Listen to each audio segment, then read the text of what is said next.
प्रिय भक्तों नमस्कार। भगवती गायत्री का यह दिव्य कवच सैकड़ों विघ्नों का नाश करने वाला है, 64 कलाओं और समस्त विद्याओं को देने वाला है। इसके नियमित पाठ करने से नकारात्मक शक्तियों से सुरक्षा, मानसिक शांति एवं सकारात्मक ऊर्जा का संचार होता है। इससे व्यक्ति समस्त पापों से मुक्त हो जाता है और परम ब्रह्म भाव की प्राप्ति कर लेता है। ब्रह्मा जी कहते हैं कि यह कवच सर्व पावन है, पुण्य का दाता, पापों का नाशक एवं समस्त रोगों का निवारण करने वाला है। इसके पठन या श्रवण करने मात्र से मनुष्य 1000 गोदान का फल प्राप्त कर लेता है।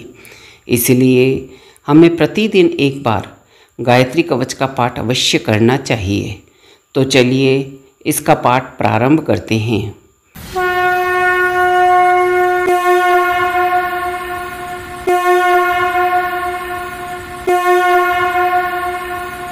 ओम अथ श्री गायत्री कवचम विनियोगः। ओम अस्य श्री गायत्री कवचस्य ब्रह्मा ऋषिर् गायत्री छंदो गायत्री देवता।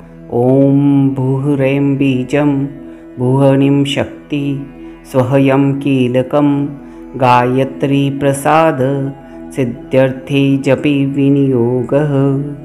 ध्यानम् पंचवक्त्रं दशभुजां सूर्यकोटिसमप्रभां सावित्रीं ब्रह्मवरदां चन्द्रकोटिसुशीतलां त्रिनेत्रां सितवक्त्रां च मुक्ताहारविराजितां वराभयां कुशपूषा हेमपात्रक्षमालिकः शङ्खचक्राब्जयुगलं कराभ्यां ददतीं परां श्रीपङ्कजसंस्थां च हंसारूढां सुखस्मितां ध्यायेत्वेवं मानसम्भोजे गायत्री कवचं जपेत्।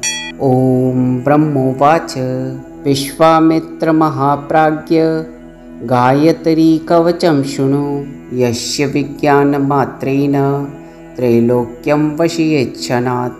सावित्री मे शिरः पातु शिखायाममृतेश्वरी ललाटं ब्रह्मदेवत्या भ्रुवो मे पातु वैष्णवी कर्णो मे पातु रुद्राणी सूर्या सावित्रिकाम्बके गायत्री वदनं पातु शारदा दशनच्छदो द्विजान्यज्ञप्रिया पातु रसनायां सरस्वती संख्यायनी नासिकां मे कपोलो चंद्रहासिनी चिबुकं वेदगर्भा च कंठं पात्वगनाशिनी स्तनो मे पातु इंद्राणी हृदयं ब्रह्मवादिनी उदरं विश्वभोक्त्री च नाभो पातु सुरप्रिया जघनं नारसिंही च पृष्ठं ब्रह्माण्डधारिणी पार्श्वो मे पातु पद्माक्षी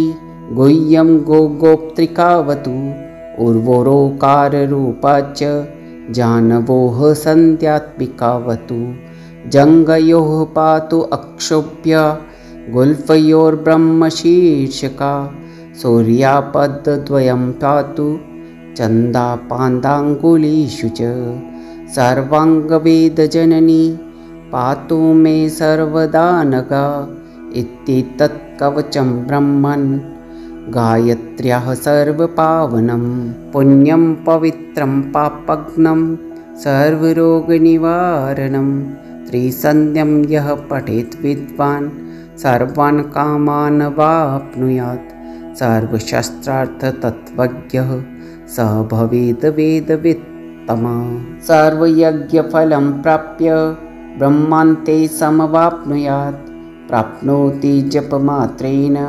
पुरुषार्थाश्चतुर्विधान्। इति श्री विश्वामित्र संहितोक्तं गायत्री कवचं सम्पूर्णम्।